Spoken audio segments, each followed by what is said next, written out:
Hello friends, welcome to our channel. 28 अप्रैल है आज। इम्पॉर्टेंट आर्टिकल को डिस्कस करने वाले हैं एंड इस पूरे न्यूज़पेपर में आज जो खास बात है वो ये कि बहुत अच्छे अच्छे पॉइंट्स आपको मिलेंगे प्रीलिम्स ओरिएंटेड। ठीक है, जो आर्टिकल है उर्जित पटेल साहब का बहुत ही कॉम्प्लिकेटेड आर्टिकल होता है, उसको बहुत ईजिली समझने की कोशिश करेंगे एंड वहाँ पर 7 से 8 ऐसे पॉइंट मिलेंगे जो बिल्कुल नए हो सकते हैं और प्रीलिम्स के लिए खास करके बहुत इंपॉर्टेंट है। सबसे पहले आप आंसर करेंगे आज के क्वेश्चन का। देखिए, 2 सवाल पूछे गए हैं, दोनों का ही आंसर आपको करना है कमेंट बॉक्स में, बिकॉज ये दोनों क्वेश्चन बहुत इंपॉर्टेंट है। पहला सवाल स्टेट ऑफ फॉरेस्ट रिपोर्ट से पूछा गया है जो 2019 में रिलीज हुआ है। इसमें आपको बताना है कि हाईएस्ट फॉरेस्ट कवर कौन से स्टेट का है percentage of its total geographical area के टर्म्स में देखते हैं तो इसका आंसर करेंगे। और दूसरा सवाल जो बहुत ज़्यादा इंपॉर्टेंट है, एक हिंट आपको यहाँ पे दिया जाता है कि हाल ही में 10 साइट को रामसार लिस्ट में जोड़ा गया है। भारत में नए साइट हैं ये और इनका नाम आपको लिखना है विद स्टेट। स्टेट के साथ कौन कौन से साइट हैं उसका नाम कमेंट बॉक्स में ज़रूर लिखेंगे। और अभी अगर आप लिख दें तो बहुत अच्छा रहेगा इस वीडियो को सुनते समय, अगर आपको याद है तो। अगर याद नहीं है तो आप उसको सर्च करेंगे and then you are going to write there. अब आज का आर्टिकल जो पहला है वो बहुत इंपॉर्टेंट है। RBI should preserve it's inflation credibility. इस आर्टिकल का जो कॉन्टेक्स्ट है आप उसको समझिए कि इसमें ओवरऑल ये कहा जा रहा है कि आरबीआई का जो काम है इन्फ्लेशन को बैलेंस करने का, मेंटेन करने का, इसको प्रिजर्व करना होगा। दूसरा सवाल ये है कि आरबीआई का मॉनेटरी पॉलिसी कमेटी के साथ कैसा रिलेशन है। क्या आरबीआई मॉनेटरी पॉलिसी कमेटी के डिसीजंस को बाईपास करती है या नहीं करती है, तो इसमें बीच में क्या सामंजस्य है, क्या रिलेशन है, उसका इम्पैक्ट इकोनॉमी पर कैसे हो रहा है, उसके बारे में हम बात करेंगे। लेकिन इन सभी चीज़ों को समझने के लिए आपको कुछ टर्म्स को जानना पड़ेगा और वो ये सारे टर्म्स हैं जिसको अभी हम डिस्कस करेंगे बहुत ब्रीफ में। लेकिन आप इसको डिटेल में लिखेंगे, नोट्स बनाएंगे कि यहाँ से क्वेश्चन सीधे तौर पर पूछे जा सकते हैं आपसे इस बार के प्रीलिम्स में। नाउ पहला है मॉनेटरी पॉलिसी कमेटी। इसके बारे में अगर आपको पता है तो बहुत अच्छी बात है, नहीं पता है तो एक रिविजन। उर्जित पटेल कमेटी बनाई गई थी, उन्होंने रिकमेंड किया था मॉनेटरी पॉलिसी कमेटी को। फिर उसके बाद इसको फॉर्म किया गया मॉनेटरी पॉलिसी कमेटी को 2016 में और उसमें 6 लोगों की ये कमेटी बनाई गई। 6 मेंबर कमेटी थी ये, जिसमें कि 3 मेंबर आरबीआई से लिए जाते हैं, जिसमें एक गवर्नर होते हैं आरबीआई के, एक डिप्टी गवर्नर होते हैं और एक एग्जीक्यूटिव डायरेक्टर होते हैं। इसके अलावा जो 3 मेंबर होते हैं वो गवर्नमेंट के द्वारा अपॉइंटेड होते हैं। ठीक है, तो पॉलिसी जो मॉनेटरी पॉलिसी कमेटी है इसका स्ट्रक्चर कंपोजिशन समझ में आ गया आपको। अब इनको कुछ काम दिए गए हैं जो हम लोग फ्रेमवर्क में देखेंगे कि इनको क्या काम दिया गया है। मॉनेटरी पॉलिसी कमेटी ऐसा क्या करती है। इन्होंने कुछ बदलाव भी किया। इनका एक जो बड़ा बदलाव था वो ये कि इन्होंने जो अपना बेस ईयर होता है उसको बदल के 2011-12 कर दिया था। प्रीलिम्स के लिए याद रखेंगे ये सारे फैक्ट्स को। दूसरा, ये सीपीआई पर इन्फ्लेशन को निकालते हैं, ना कि डब्ल्यूपीआई पर। फिर ये बाय मंथली कंडक्ट करते हैं और अनाउंस करते हैं पॉलिसी रेट को, ताकि आगे जो भी पूरा मार्केट पॉलिसी है, मॉनेटरी पॉलिसी है, वो रन कर सके। ठीक है, अब दूसरा जो यहाँ पर आपको समझना है की पॉइंट वो है repo rate and reverse repo rate. बहुत बार हमने डिस्कस किया है बट एक बार और देखते हैं। Repo rate, reverse repo rate, इसमें बहुत सिंपल तरीके से अगर समझना चाहें तो आप आरबीआई को याद रखेंगे और बैंक को याद रखेंगे। ठीक है, ये दो एंटिटी हो गए। अब अगर आप रेपो रेट देखेंगे तो रेपो रेट एक इंटरेस्ट रेट होता है जो कि बैंक को पे करना पड़ता है आरबीआई को। ठीक है, ये एक ऐसा इंटरेस्ट रेट है रेपो रेट या पॉलिसी रेट जो बैंक पे करती है। रेपो कौन पे करता है? बैंक आरबीआई को। रिवर्स रेपो रेट ऐसा रेट होता है जो आरबीआई पे करती है बैंक को। अब इसको समझना है बहुत ही डिटेल में। तो बैंक जब पैसा उधार लेगी, कहाँ से? आरबीआई से बोरो किया बैंक ने, तो बैंक को कुछ इंटरेस्ट देना पड़ेगा, उसका नाम होगा रेपो रेट या फिर पॉलिसी रेट। और वहीं पर अगर आरबीआई ने पैसा लिया बैंक से, क्यों? क्योंकि आरबीआई को मैंने आपको बताया कि आरबीआई का एक बड़ा काम होता है वो मार्केट में लिक्विडिटी को मेंटेन करती है। तो अगर उनको लगता है कि बैंक के पास ज़्यादा पैसा है और ज़्यादा पैसा मार्केट में जा रहा है तो वो ये काम रोकती है और ये जो बैंक के पास पैसा है उसको ज़्यादा इंटरेस्ट रेट पर अपने पास मंगा लेती है। तो यहाँ पर अब आरबीआई को चूंकि ज़रूरत है, आरबीआई पैसा अपने पास लाना चाहती है, तो आरबीआई एक इंटरेस्ट रेट यहाँ पर देती है जो कि बैंकों को लुभाता है कि चलो आप जो पैसा है वो आरबीआई पे जमा करते हैं तो आपका ज़्यादा फायदा होगा रादर देन अगर आप मार्केट में लैंड करते हैं। इसको रिवर्स रेपो रेट कहा जाता है और आर्टिकल में इस दोनों टर्म का बहुत ज़्यादा इस्तेमाल किया गया है। ठीक है। अगला टर्म क्या है? अगला टर्म है माइक्रो इकोनॉमिक स्टेबिलिटी। ओवरऑल आपकी इकोनॉमी में स्टेबिलिटी कैसे आ सकती है? जाहिर तौर पर डेफिसिट कम हो, मार्केट में इन्फ्लेशन एक नॉर्मल रेंज में हो और बहुत ज़्यादा एनपीए ना हो रहा हो, तो ये सारे जो फैक्टर्स हैं वो स्टेबिलिटी को मेंटेन करते हैं और उस चीज़ को आपको समझना है। नेक्स्ट है गवर्नमेंट बॉन्ड। गवर्नमेंट जो बॉन्ड इशू करती है, जो सिक्योरिटीज़ इशू करती है, उसका ऑब्वियसली उसको बेचा जाता है, खरीदा जाता है ताकि मार्केट में पैसे को मैनेज किया जा सके। ठीक है। अगला है सप्लाई चेन डिस्ट्रप्शन। इसका मतलब आपको समझ में आ रहा होगा इसके वर्ड से ही, सप्लाई चेन डिस्ट्रप्शन। अभी कई बार आपने आर्टिकल में इस शब्द को पढ़ा है, क्योंकि अभी सबसे बड़ी दिक्कत क्या हुई है कोविड-19 के बाद? सप्लाई चेन डिस्ट्रप्शन बहुत जगह पर हुआ है। सामान तो है, हमने डिस्कस किया एफसीआई के पास फूड ग्रेन्स तो है, बट प्रॉब्लम क्या है, कैसे पहुंचाया जाए, कैसे सप्लाई। तो यहाँ पे सप्लाई चेन डिस्रप्शन कई वजह से हो सकते हैं, और जब सप्लाई चेन डिस्रप्शन होता है यानी कि सप्लाई कम हो जाता है, तो वहाँ पर कॉस्ट पुश इन्फ्लेशनरी प्रेशर बढ़ने लग जाता है। दो तरीके का इन्फ्लेशनरी प्रेशर होता है, ठीक है, आई होप आपको समझ में आ रहा होगा। दो तरीके का इन्फ्लेशनरी प्रेशर होता है, एक होता है कॉस्ट पुश और दूसरा होता है डिमांड पुल। कॉस्ट पुश हमेशा तब होगा जब सप्लाई कम हो जाएगी। सप्लाई कम कई वजह से हो सकती है, प्रोडक्शन कम हो सकता है और ऐसे कई सारे वजह होते हैं सप्लाई के कम हो जाने के। जैसे अभी एडवर्स सिचुएशन क्रिएट हो गई है कोरोना वायरस की वजह से, ट्रांसपोर्टेशन बंद है, तो क्या हो रहा है, सप्लाई नहीं हो पा रहा और इससे कॉस्ट पुश इन्फ्लेशनरी प्रेशर बढ़ता चला जाएगा। वहीं दूसरा टर्म हमने डिमांड पुल का देखा था। डिमांड पुल हमेशा तब होगा जब डिमांड बढ़ने लग जाएगी। डिमांड कई वजह से बढ़ सकती है, लोगों के पास बहुत ज़्यादा पैसा आ जाए, फॉरेक्स रिजर्व बढ़ जाए भारत में, तो इससे डिमांड बढ़ने लग जाती है। फिर कई बार ऐसा भी होता है कि कोई ऐसी अनफोर्सिन कंडीशन, जब अचानक से, अभी हमने देखा था बीच में जब लॉकडाउन हुआ था, तो लॉकडाउन के तुरंत बाद का जो पीरियड था उस टाइम में डिमांड एकदम से बढ़ गई थी दुकानों में, क्योंकि लोग स्टॉक पाइलिंग, या आप यूँ कह सकते हैं कि अपना इकट्ठा करने लग गए थे सामान। तो वो भी एक फैक्टर होता है, शॉर्ट टर्म के लिए इन्फ्लेशन क्रिएट करता है। यहाँ पर आपको कॉस्ट पुश इन्फ्लेशनरी प्रेशर को समझना है, जो आप आई होप समझ गए होंगे। नाउ नेक्स्ट पॉइंट है financial stability. Financial stability clear हो रहा है आपको खुद, अगर आपके पास अच्छे खासे अमाउंट होंगे, आप कैपेबल होंगे कि आपका रेंट भी जा रहा है, आप अपना जो भी आपका डेली का खर्चा है वो भी आप निकाल सकते हैं, तो it is kind of stable condition. तो फाइनेंशियल स्टेबिलिटी बहुत ज़रूरी होती है मार्केट में, गवर्नमेंट में, बैंक्स में, हर जगह पर जो भी ये एंटिटीज़ हैं। मॉनेटरी पॉलिसी फ्रेमवर्क, याद कीजिए पहले कमेटी को, कमेटी कैसे बनाया गया था, कंपोजिशन जो अभी मैंने आपको बताया। फ्रेमवर्क क्या होता है? फ्रेमवर्क में एक एग्रीमेंट हुआ आरबीआई और गवर्नमेंट के बीच में, जिसमें दो बातें तय हुई। पहली बात ये तय हुई कि आपको इन्फ्लेशन को, मॉनेटरी पॉलिसी कमेटी जिसमें कि गवर्नमेंट और आरबीआई दोनों रिप्रेजेंटेटिव हैं, इनको एक काम दिया गया कि आपको इन्फ्लेशन को 4+-2 पे मेंटेन करना है 5 ईयर तक। ठीक है। और इसके बाद अगर आप ऐसा नहीं कर पाते हैं, ये पहला कंडीशन है, आपको 4+-2, ऐसा नहीं कि 6% हाईएस्ट हो गया और 2% लोएस्ट हो गया, आपको इसी बीच में इन्फ्लेशन को मेंटेन करना है। दूसरा कंडीशन ये है, दूसरी शर्त ये होती है, अगर आप ऐसा नहीं कर पाते हैं तो आपको रिटर्न में ये बताना होगा कि आप क्या कमी रही, आपने क्यों नहीं इसको पूरा किया, फुलफिल किया, और फिर आपको उसका सॉल्यूशन रिटर्न में देना होगा सरकार को कि इसका क्या बेस्ट पॉसिबल सॉल्यूशन हो सकता है। तो ये दोनों बातें इस फ्रेमवर्क में की गई हैं, जिसको कि मेंटेन करने की लगातार कोशिश की जा रही है। फाइन।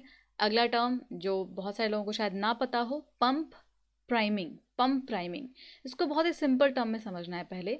पंप प्राइमिंग का एक्चुअल मतलब क्या होता है? अगर आपने कभी हैंड पंप इस्तेमाल किया है, अभी कभी आप गांव में गए होंगे या जैसे छोटे शहरों में हैंड पंप का इस्तेमाल होता है, और हैंड पंप में कई बार पानी नहीं आता। जब आप देखते हैं गर्मी के दिनों में, जब जो ग्राउंड वाटर होता है वो डिप्लीट हो जाता है, तो पानी हैंड पंप से नहीं आ रहा होता। ऐसे में लोग एक्स्ट्रा पानी पंप करते हैं, उस हैंड पंप में पानी डाला जाता है ऊपर से, ताकि पानी को नीचे से वो खींच सके। सेम कंडीशन लागू होती है इकोनॉमी में। जब कभी रिसेशन की कंडीशन आती है, मान लीजिए रिसेशन आ गया, अब गवर्नमेंट को अपनी इकोनॉमी को बढ़ाना है, री इन्फ्लेशन क्रिएट करना है। री इन्फ्लेशन आपको पता है ना, कि रिसेशन की कंडीशन में जब हम वहाँ पे रिकवरी शुरू करते हैं तो उसको री इन्फ्लेशन बोलते हैं। नाउ अब ये जो पंप प्राइमिंग है, इसमें क्या होता है, गवर्नमेंट अलग अलग मेथडोलॉजी से पैसे मार्केट में इन्फ्लक्स करती है। टैक्स रेट को कम करके या फिर लेंडिंग रेट को बढ़ा करके, ये सब सारी चीज़ें होती हैं जिसको कि उसके बाद मार्केट में पैसे फ्लक्स किए जाते हैं ताकि रिकवरी रेट जो है वो बढ़ जाए। इसको पंप प्राइमिंग बोलते हैं। ये वर्ड आपको क्लियर हो गया। नेक्स्ट है फिजिकल डेफिसिट, जो आप जानते हैं टोटल घाटा, कुल घाटा, जो सरकार के पास कितने पैसे आए, कितने चले गए, और उसमें जो बीच में जो गैप हुआ उसको हम डेफिसिट में कैलकुलेट करते हैं। टेपर टेंट्रम, टेपर टेंट्रम बहुत इंपॉर्टेंट वर्ड है। देखिए ये सारे word as it is prelims में आपसे पूछे जा सकते हैं। टेपर टेंट्रम का क्या मतलब होता है, इसमें आपको टेपरिंग का मतलब समझना है। देखिए टैपरिंग क्या होता है, आपने एक वर्ड सुना होगा क्वांटिटेटिव ईजिंग, ये यूएस का टर्म है। जब अभी बीच में जब फाइनेंशियल क्राइसिस आई थी 2008 की हम बात कर रहे हैं, तब वहाँ पर उसके बाद जो गवर्नमेंट उन्होंने क्वांटिटेटिव ईजिंग के प्लान को स्टार्ट किया था। इस प्लान में क्या होता है, जो बॉन्ड्स होते हैं लोगों के पास, कोई भी बॉन्ड्स है, गवर्नमेंट बॉन्ड या अदर बॉन्ड, उसको परचेज करती है जो बैंक होती है, सेंट्रल बैंक, वो परचेज करती है, या गवर्नमेंट भी कह सकते हैं, ताकि अल्टीमेटली जो अमाउंट है, जो पैसा है, वो मार्केट में चला जाए। मार्केट में क्या चला जाए, पैसा चला जाए, मनी इन्फ्लक्स हो जाए और मार्केट रन होने लग जाए। यह है क्वांटिटेटिव ईजिंग। इसी का ऑपोजिट टर्म होता है टैपरिंग। आपने पढ़ा होगा। टैपरिंग में क्या होता है, जब सरकार ऐसा करना बंद कर दे, मतलब अब सरकार ने बोला कि अब वो बॉन्ड नहीं खरीदेगी। मान लीजिए मार्केट सही तरीके से चलने लग गया और जो भी मेन मकसद था, मेन उद्देश्य था, वो सरकार का पूरा हो गया है। अब ऑटोमेटिकली अपने आप रन करेगी मार्केट, तो अभी सरकार को एफर्ट लगाने की ज़रूरत नहीं है। तो उन्होंने टैपर किया, उन्होंने बोला कि अब वो बॉन्ड नहीं खरीदेंगे। और ऐसे में कुछ ऐसे लोग होते हैं जिनको कि ट्रस्ट कम होता है थोड़ा सा मार्केट पर या पॉलिसीज़ पर, वो पैनिक करते हैं। इसको बोलते हैं टेम्परिंग, टेपर टेम्परिंग। ध्यान समझना है, जब वो पैनिक करेंगे तो वो अचानक से अपना जो बॉन्ड उनके पास बच गया है, मान लीजिए आपके पास एक बॉन्ड है जो कि 100 रुपये का बॉन्ड है आपके पास, ठीक है। अब आप इसको बेचने ही वाले थे, तभी आपको पता चला कि सरकार अब ये बॉन्ड नहीं ले रही है। आप पैनिक हो गए कि कहीं ऐसा ना हो कि ये मेरा जो पैसा है वो वेस्ट हो जाए, और मैं यहाँ पे सोच के बैठा था कि मुझे एक्स्ट्रा पैसा मिलेगा इतने साल के बाद, अब वो मुझे नहीं मिल पाएगा। तो आप किसी और ग्राहक को या अपने दोस्त को ढूंढते हैं कि यार ये आप जो 100 रुपये का मेरा बॉन्ड है उसको आप 80 रुपीज़ में ले लो, ठीक है, मैं कोई बात नहीं, आप 80 रुपीज़ में ले लो। अब आपका जो दोस्त है वो थोड़ा विजनरी है, उसको लगता है कि कोई बात नहीं, मैं इसे खरीद लेता हूँ, कभी ना कभी फिर से सरकार ऐसा प्लान लेकर के आएगी और ये बॉन्ड में मुझे फिर से 100 रुपये मिलेंगे।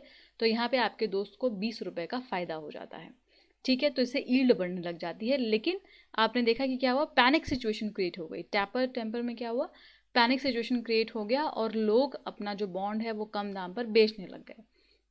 ये कॉन्सेप्ट पूरा क्लियर हो गया होगा, आई होप। ये सारे वर्ड अभी में मिलने वाले हैं आर्टिकल में, ठीक है।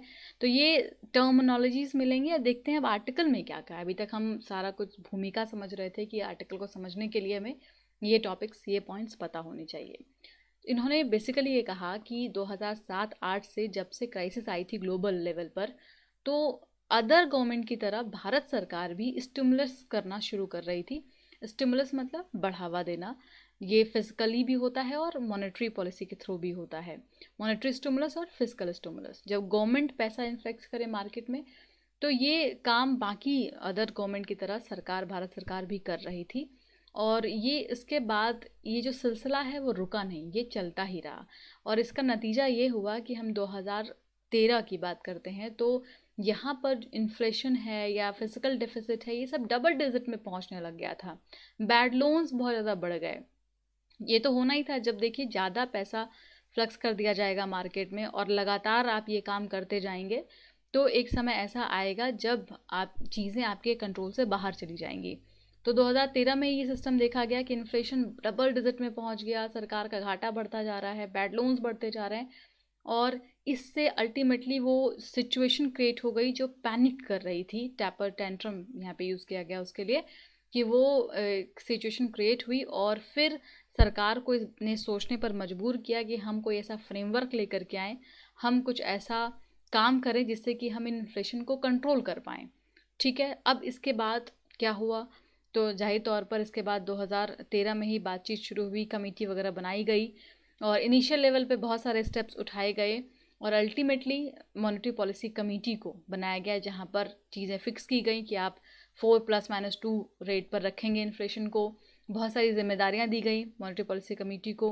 इसका कंपोजिशन अभी मैंने आपको बता दिया, इसका काम भी मैंने आपको बता दिया। टोटली जिसका काम है वो ये कि इकोनॉमिक ग्रोथ को दिमाग में रखते हुए इन्फ्लेशन को बैलेंस करना है मॉनेटरी पॉलिसी का काम। ठीक है, अब ये जो ऑब्जेक्टिव लेकर के सरकार आगे बढ़ रही थी, या ये जो मॉनेटरी पॉलिसी फ्रेमवर्क तैयार किया गया, उसने कितना कंट्रीब्यूट किया, कितना फ़ायदा पहुंचाया। तो पहले इसके कुछ पॉजिटिव टर्म्स देखते हैं। इनका कहना है, उर्जित पटेल साहब का कहना है, चूंकि देखिए ये जो टर्म क्वाइंट किया गया है ये इनका ही है। उर्जित पटेल साहब ने ही मॉनेटरी पॉलिसी कमेटी बनाने का कहा और फिर उसको बनाया भी गया। तो इनका कहना है कि बहुत अच्छा इन्होंने कंट्रीब्यूट किया एमपीसी ने। कैसे? तो ट्रांसपेरेंसी को मेंटेन किया, डेमोक्रेटिक अकाउंटेबिलिटी लेकर के आए, और जो भी अच्छी चीज़ें होती हैं, फूड इन्फ्लेशन को मैनेज किया गया इसके बाद, और एक चेक एंड बैलेंस हुआ आरबीआई और गवर्नमेंट के बीच में एमपीसी के माध्यम से। बोरोइंग कॉस्ट को रीजनेबल लेवल पर लाया गया, और ये जो डबल डिजिट में इन्फ्लेशन जा रहा था उसको बहुत हद तक रोकने की कोशिश की गई। तो कई सारे स्ट्रक्चर रिफॉर्म्स की वजह से हुए, और ऐसा सिर्फ इनका ही नहीं कहना है, बल्कि कई सारी जो रेटिंग एजेंसीज हैं वो इस बात को मानती हैं कि मॉनेटरी पॉलिसी कमेटी एक बहुत अच्छा एजेंडा हो सकता है, बहुत अच्छा फ्रेमवर्क हो सकता है एक लैंडमार्क स्ट्रक्चर रिफॉर्म के लिए भारत में, और यहाँ की मैक्रो इकोनॉमिक स्टेबिलिटी और मैनेजमेंट को कंटिन्यू करने में। ठीक है, अब इसको और ये डिटेल में देखते हैं कि इसके पीछे और क्या क्या वजह रहा, इसको एलोबरेट करने की कोशिश करते हैं। तो to improve the transmission of monetary policy, अब यहाँ पर सरकार ने क्या किया और आरबीआई ने क्या किया, to household and the corporations. देखिए, जो मॉनेटरी पॉलिसी कमेटी ने पॉलिसी बनाया, पॉलिसी रेट फिक्स किया, अब उसको आगे पहुँचना है। ठीक है, जैसे अगर रेपो रेट कम किया गया, तो रेपो रेट इसलिए कम किया गया ताकि जो बैंक हैं वो कम दाम पर, मतलब कम इंटरेस्ट रेट पर पैसा आगे दे पाए, हाउस होल्ड और कॉरपोरेशंस तक पैसे पहुँच पाए। इसके लिए ये ट्रांसमिशन किया गया था, और ट्रांसमिशन ही मेन उद्देश्य था, लेकिन इसको इम्प्रूव करना था अब आरबीआई को या मॉनेटरी पॉलिसी कमेटी को। इसके लिए इन्होंने बहुत सारे मेथड्स अपनाए। गवर्नमेंट बॉन्ड को परचेज़ किया और कई सारे अदर डॉलर्स को परचेज़ किया गया ताकि जो ट्रांसमिशन है वो फुलफिल हो पाए। लेकिन डिज़ायर रिजल्ट क्यों नहीं मिला? डिज़ायर रिजल्ट नहीं मिलने के पीछे कई सारे कारण हुए।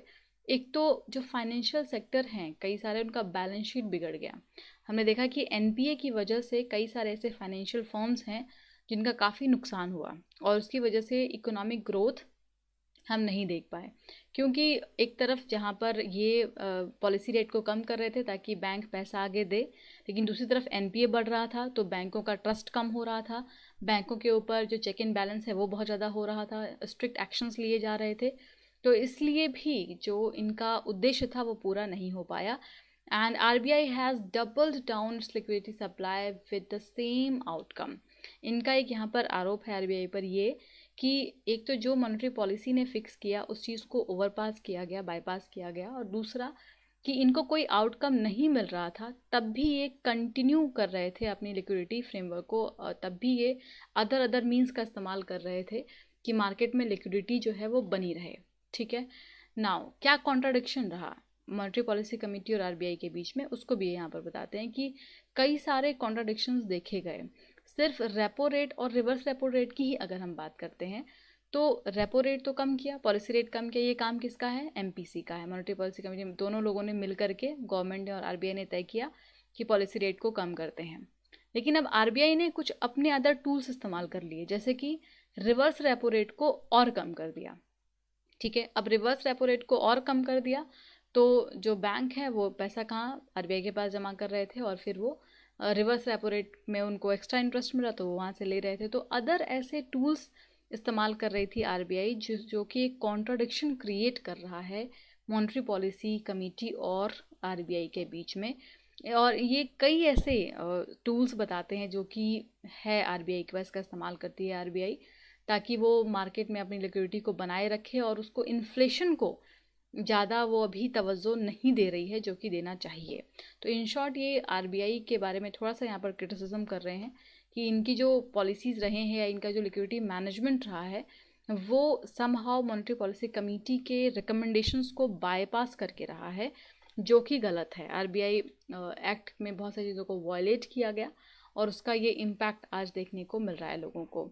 अब इंडिया में माइक्रो इकोनॉमिक स्टेबिलिटी जो है वो किस तरीके से आगे बढ़ रही है आपको पता है, सिचुएशन कंट्रोल में नहीं है फ़िलहाल। फिजिकल, मतलब ऐसे तो नहीं कह सकते कि कंट्रोल में नहीं है, लेकिन जो फिजिकल आपका एक्सपेंडिचर होता है वो बढ़ता जा रहा है लगातार। इसमें आरबीआई भी ओपन मार्केट ऑपरेशंस कर रही हैं, लगातार जो बॉन्ड है उसको खरीद रही है ताकि मार्केट में पैसा बना रहे।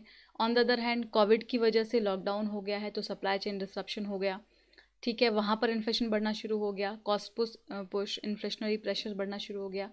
एंड इस तरीके से फाइनेंशियल स्टेबिलिटी जो है वो भी मझधार में है, और स्टेबिलिटी अभी आप नहीं कह सकते हैं। तो इनका एक और सवाल है कि क्यों हम 6% पर फोकस करते हैं।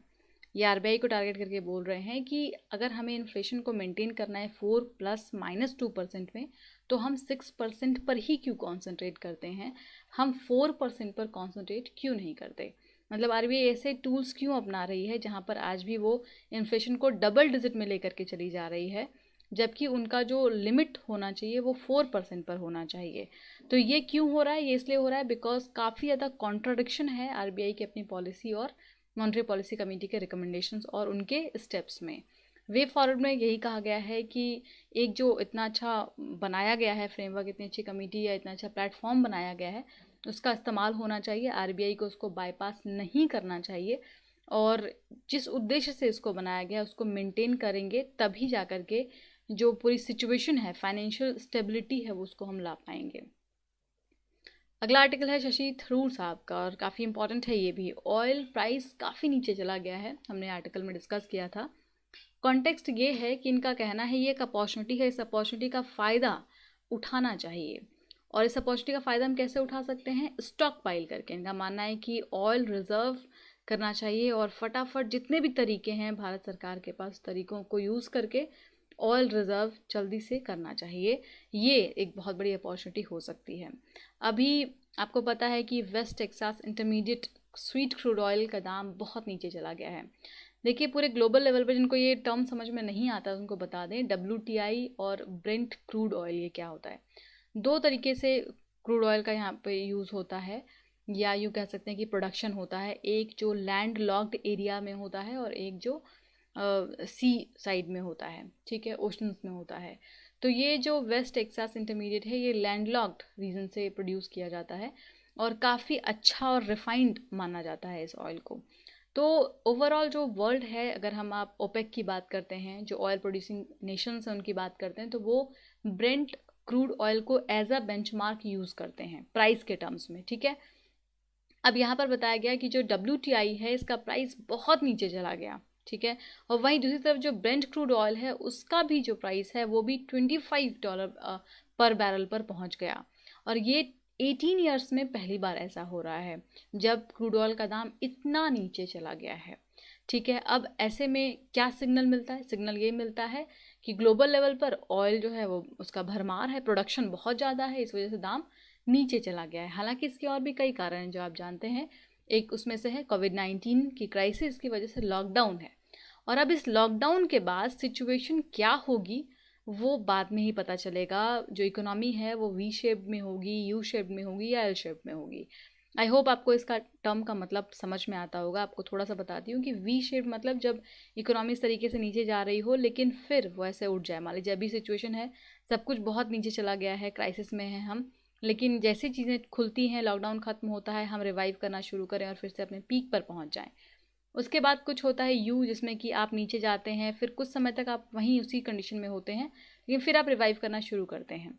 एल शेप में होता है कि आप नीचे गए, आपकी इकोनॉमी जो है वो नीचे गई, लेकिन अब वो उसी दिशा में आगे बढ़ती चली गई, नीचे ही रह गई, वो एल शेप्ड होता है। तो इनका मानना है कि इकोनॉमी किस स्थिति में होगी ये तो वक्त ही बताएगा, लेकिन इस समय जो अभी हमारे पास अपॉर्चुनिटी हमें उसका इस्तेमाल करना चाहिए, और वो है ऑयल प्राइस नीचे गया है, जो कि एक बहुत बड़ा बर्डन है भारत पर। ऑब्वियसली हम इंपोर्ट करते हैं ऑयल को, इसके लिए हमें बहुत सारा फॉरेक्स रिजर्व बाहर देना पड़ता है। तो ऐसे में हमें इसका इस्तेमाल करना चाहिए और स्टॉक पाइल करना चाहिए या इकट्ठा करना चाहिए अपने रिजर्व में। अब यहाँ पर ये स्ट्रेटेजिक पेट्रोलियम रिजर्व की बहुत डिटेल में बात करते हैं कि ये क्या होता है, कहाँ कहाँ पर हम स्टॉक कहाँ कहाँ पर हम रख सकते हैं, स्टोरेज कर सकते हैं। इंडिया बहुत ही वल्नरेबल होता है ऑयल प्राइस के लिए, जैसा कि आप जानते हैं। इंडिया में इन्फ्लेशन के बढ़ने और घटने में सबसे बड़ा रोल प्ले करता है वो आपका क्रूड ऑयल का प्राइस होता है, ठीक है। और इंडिया थर्ड लार्जेस्ट कंज्यूमर है of energy in the world, ठीक है, और थर्ड लार्जेस्ट इम्पोर्टर भी है, कंज्यूमर भी है, इम्पोर्टर भी है। 2018 का डाटा ये दे रहे हैं। अब हम जानते हैं कि स्ट्रेटेजिक पेट्रोलियम रिजर्व प्रोग्राम क्या होता है। इस रिजर्व प्रोग्राम में बेसिकली ऑयल रिजर्व्स किए जाते हैं, ऑयल को इकट्ठा किया जाता है, और इंडिया के क्लेम के अकॉर्डिंगली इंडिया के पास 87 डेज़ का रिजर्व अभी बचा हुआ है। मतलब कि अगर हम इंपोर्ट ना करें तो 87 डेज़ तक हम मैनेज कर सकते हैं। इसमें 65 डेज़ जो है वो Indian strategic petroleum reserve limited के पास रिजर्व है, जो उस पूरे ऑयल स्टोरेज को मैनेज करती है। ये नाम याद रखिएगा, ISPRL। आपसे स्टेटमेंट वहाँ पे प्रीलिम्स में बन सकता है कि जो ऑयल रिजर्व है, अंडरग्राउंड जो ऑयल रिजर्व्स होते हैं उसको मेंटेन कौन करता है। अंडरग्राउंड सॉल्ट कैवर्न्स को मेंटेन किया जाता है ISPRL के द्वारा, ठीक है। इसके अलावा जो अदर अंडरग्राउंड रिजर्व्स होते हैं उसमें 10 से 12 दिन का अपना कवर होता है। Important issue to be raised, कई सारे और इश्यूज इनको की उठाने की ज़रूरत है। पहला इनका कहना है, अब ये यहाँ पर ट्रांसपेरेंसी वगैरह की बात करते हैं कि किस तरीके से यूटिलाइजेशन होता है, किस तरीके से एक्सपेंस होता है। ये सारे ऐसे चैलेंजिंग इश्यूज इनको उठाने की ज़रूरत है। सेकेंड इशू है रिफाइनरी होल्डिंग्स, किनके पास रिफाइनरी होल्डिंग्स होता है, और इसकी इंफॉर्मेशन बेसिकली पब्लिक लेवल पर अवेलेबल नहीं होती है कि कहाँ पर कितना होल्डिंग है, क्या रिज़र्व है, कौन से जगह पर ये लोकेटेड है। ये सारी बातें बताने मतलब पब्लिक डोमेन में नहीं आती हैं। What need to be done, क्या होना चाहिए, तो सबसे पहला स्टेप ये है कि ट्रांसपेरेंसी और अकाउंटेबिलिटी को मेंटेन किया जाना चाहिए, ठीक है। SPR के लिए जो स्ट्रेटेजिक पेट्रोलियम रिजर्व है उसके लिए ट्रांसपेरेंसी और अकाउंटेबिलिटी को मेंटेन करना हमारा प्रायोरिटी कंडीशन होना चाहिए। कोई भी एम्बिग्यूटी नहीं होनी चाहिए, and the mobilisation process could be made for efficient by laying down the designate role of different agencies. अब यहाँ पे अलग अलग जो एजेंसीज हैं और उनकी वजह से जो प्रॉब्लम्स होती हैं उसको काउंटर करने की ज़रूरत है, और बेसिकली जो एडमिनिस्ट्रेशन है SPR का वहाँ पर रिफॉर्म करने की आवश्यकता है। इसके बाद इनका कहना है कि अगर हमारे पास SPR होल्डिंग्स बहुत ज़्यादा नहीं है तो हमें क्या करना है, जितना आपके पास होल्डिंग है उतना आप स्टोर कर लीजिए भारत में। अदरवाइज़ आप अब्रॉड को भी देख सकते हैं, मतलब आप स्टोरेज को किसी दूसरे देश में भी रख सकते हैं, अदर जोग्राफिकल लोकेशन को भी चूज़ कर सकते हैं ऑयल के स्टोरेज के लिए। अल्टीमेटली आपको ऑयल को फटाफट इंपोर्ट कर लेना है जब वो दाम कम में है, और कहाँ कहाँ पे इसको हम रख सकते हैं उसका भी इन्होंने बताया है कि मेजर प्रोबेबल स्टोरिंग ग्राउंड्स कौन कौन से हो सकते हैं। उसमें इन्होंने एक त्रिकोणमाली श्रीलंका का ऑप्शन भी दिया है, जहाँ पर कि इस फैसिलिटीज़ में ऑयल का कंजर्वेशन किया जा सकता है, स्टोरेज किया जा सकता है। दूसरा, स्ट्रेटेजिक पार्टनरशिप हम ओमान के साथ कर सकते हैं, यहाँ से और कई फ़ायदे मिल सकते हैं भारत को, कई और अपॉर्चुनिटीज़ मिल सकती हैं। और उसके बाद इन्होंने और भी बताया है कि जो प्राइवेट एजेंसीज़ होती हैं, प्राइवेट कंपनीज़ होती हैं, उनकी हेल्प ली जा सकती है। उनकी मदद से जो भी इम्पॉर्टेंट फ्रेमवर्क है उसको बना के इम्पॉर्टेंट एग्रीमेंट के साथ हम इस ऑयल स्टोरेज के लिए काम कर सकते हैं। अपार्ट फ्रॉम दैट, अगर आप ये सब काम करते हैं और फिर भी आपको लगता है कि एनफ स्टोरेज नहीं है, तो फॉरवर्ड मार्केट ऑपरेशन को आपको चूज़ करना चाहिए। यानी कि हम पहले ही डील कर लें जो अदर ऑयल प्रोड्यूसिंग नेशन जहाँ से भी हम इंपोर्ट करते हैं, कि हम आपसे इतना जो रिज़र्व है उसको लेंगे और उसके लिए आप पहले ही पैसे जो है वो डिसाइड कर लें। तो इन्होंने कई सारे तरीके बताए हैं, ऑप्शंस बताए हैं। अल्टीमेटली जो क्लियर मैसेज इनका है वो ये है कि इस समय में जब आपके पास टैंक्स हैं और वहाँ पर आप स्टोर कर सकते हैं ऑयल को, तो आपको स्टोर करना चाहिए, क्योंकि जब इकोनॉमी फिर से हम ओपन करेंगे और स्टार्ट करेंगे तो वहाँ पर ऑयल एक बहुत मेजर चैलेंज होता है इंडिया के लिए, और वो उस समय में फिर चैलेंज नहीं होगा अगर हमारे पास इनफ स्टोरेज होता है तो।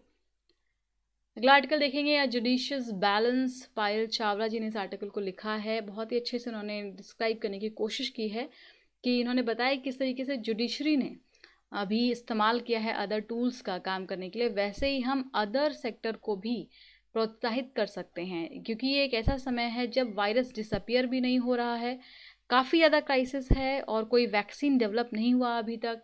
ये पता भी नहीं है कि ये वायरस जो है वो कब ख़त्म होगा, कब चीज़ें नॉर्मल होंगी, कि अभी तक कहीं भी नॉर्मल सिचुएशन नहीं देखा गया है। ऐसे में हमें कई चीज़ों को इंपोर्ट करना पड़ रहा है, जैसे कि जो PPE किट्स हैं, N95 मास्क हैं, और जो भी इम्पॉर्टेंट चीज़ें हैं, जैसे वेंटिलेटर्स हैं, इन सभी चीज़ों को हमें इंपोर्ट करना हो रहा है या हम इसको बना रहे हैं। इस स्टिल अभी चैलेंज बचा हुआ है और ऐसा लग रहा है जैसे कि ये जो चैलेंज है वो ख़त्म नहीं हो रहा बल्कि शुरू होने जा रहा है। तो अगर इतना बड़ा चैलेंज जो शुरू होने जा रहा है उसको हम बहुत दिनों तक तो लॉकडाउन नहीं रख सकते भारत में, ये भी पॉसिबल नहीं है। अगर हम इकोनॉमी के दृष्टिकोण से देखते हैं तो इनडेफिनिट वे में या इनडेफिनिट टाइम तक लॉकडाउन को कंटिन्यू करना हमारे लिए पॉसिबल नहीं है। तो दो ऑथेंटिक सॉल्यूशन बचते हैं। एक तो ये है कि आप वर्क फ्रॉम होम कीजिए, घर से काम को कंटिन्यू कीजिए। दूसरा, सोशल डिस्टेंसिंग को मेंटेन किया जा सकता है यहाँ पर, ठीक है। अब देखिए, ये सुप्रीम कोर्ट का या जुडिशरी का एग्जाम्पल देते हैं कि जुडिशरी में जजमेंट के तौर पर नहीं, लेकिन अगर हम काम की बात करते हैं तो कैसे इन्होंने टेक्नोलॉजीज़ को अडॉप्ट किया है और अपने यहाँ पर काफ़ी ज़्यादा चेंज किया है, और ऐसे ही अदर सेक्टर्स में भी यूज़ किया जा सकता है। जैसे कि अभी फ़िलहाल वहाँ पर जो केसेस लिए जा रहे हैं वो एक्सट्रीम अर्जेंसी वाले केसेस को ही लिए जा रहे हैं। कई सारे तरीक़ों का इस्तेमाल किया जा रहा है, टेक्नोलॉजिकल प्लेटफॉर्म जैसे कि WhatsApp call, video mobile Zoom, डॉटर्स, वीडियो कॉन्फ्रेंसिंग, इन सब चीज़ों का, फ़ोन कॉल्स की मदद से जो केसेस हैं उसको रिजॉल्व करने की कोशिश की जा रही है। बट हाँ, ये सही बात है कि अभी भी चीज़ें परफेक्ट नहीं हैं, लेकिन इसमें और समय लगेगा, टाइम लगेगा, लेकिन परफेक्ट किया जा सकता है, ये ज़रूर है। तो 3 जज का एक बेंच है सुप्रीम कोर्ट में जहाँ पर कि टेक्नोलॉजीज़ का इस्तेमाल किया गया and has enabled court to enhance qualities and effectiveness of the administration of justice. और कुछ इंपॉर्टेंट और फैक्ट्स जो कि वहाँ से देखा गया, जुडिशरी से देखा गया, वो है इन्होंने सारे अपने केसेस को कैटेगराइज कर दिया है, जिसमें कि शॉर्ट मैटर्स को लिया जा रहा है इस समय में, टेनेंसी डिस्प्यूट को, कंपनसेशन मैटर्स को, transfer petitions, bail, anticipatory bail matters, in short matters को अभी डील किया जा रहा है। वहीं हाई कोर्ट की बात करते हैं और अदर ट्रिब्यूनल्स की, तो वो लोग भी कई ऐसे प्रक्रियाओं का इस्तेमाल कर रहे हैं, जैसे ई फिलिंग का इस्तेमाल कर रहे हैं, अर्जेंट मैटर्स को प्रोसेस किया जा रहा है और जो अर्जेंसी का जो भी मुद्दा है उसको रिजॉल्व कर रहे हैं। जजेस जो हैं वो अपने घर से काम कर रहे हैं, वर्क फ्रॉम होम ऑब्वियसली। तो इस तरीके से कई मेथड्स का इस्तेमाल किया जा रहा है जुडिशरी में केसेस को सुनने के लिए और उसको रिजॉल्व करने के लिए। यहीं पर जस्टिस DY चंद्रचूड़ का ये कहना है कि ये जो प्रोसेस है ये सिर्फ लॉकडाउन तक ही सीमित नहीं होना चाहिए, बल्कि ये जो टेक्नोलॉजीज़ का इस्तेमाल हो रहा है, आज इंस्टीट्यूशनलाइजेशन किया जा रहा है, उसको आगे भी कंटिन्यू करना चाहिए। अब इनका कहना है कि जो जुडिशियल मॉडल है ये काफ़ी इंस्पायर कर रहा है, ये अदर सेक्टर को भी इंस्पायर कर सकता है, लेकिन कुछ ऐसे सेक्टर्स हैं जहाँ पर हम इन वर्क फ्रॉम होम को यूज़ नहीं कर सकते, जैसे कि मैन्युफैक्चरिंग है, कंस्ट्रक्शन सेक्टर है। वहाँ पर वर्कर्स घर से काम नहीं कर सकते, उनको फैक्ट्रीज़ में जाना ही पड़ेगा। तो ऐसे में जो बेस्ट पॉसिबल ऑप्शन है वो है एक स्ट्रिक्ट प्रोटोकॉल की, और वो प्रोटोकॉल है सोशल डिस्टेंसिंग का। सोशल डिस्टेंसिंग को वहाँ पर इस्तेमाल किया जा सकता है, स्ट्रिक्ट रूल्स बनाए जा सकते हैं, और इस तरीके से जो उनकी प्रॉब्लम्स हैं उनको सॉल्व करते हुए मैन्युफैक्चरिंग और कंस्ट्रक्शन सेक्टर को भी आगे बढ़ाया जा सकता है। कुछ अदर सेक्टर से एजुकेशन का है, सर्विसेज का है, वहाँ पर वर्क फ्रॉम होम जैसे एजुकेशन भी घर से दिया जा सकता है। तो इन चीज़ों का इस्तेमाल करके हम फिर से अपनी इकोनॉमी को कंटिन्यू कर सकते हैं, क्योंकि इतने समय तक बिना किसी ऑप्शन के लोगों को यूं ही छोड़ देना ये पॉसिबल नहीं है। तो आज के लिए इतना ही। Thank you so much. Discussion कैसा लगा ज़रूर बताएंगे और रिप्लाई करेंगे ज़रूर कमेंट बॉक्स में। And thank you so much. Keep sharing, subscribe this channel and like this please.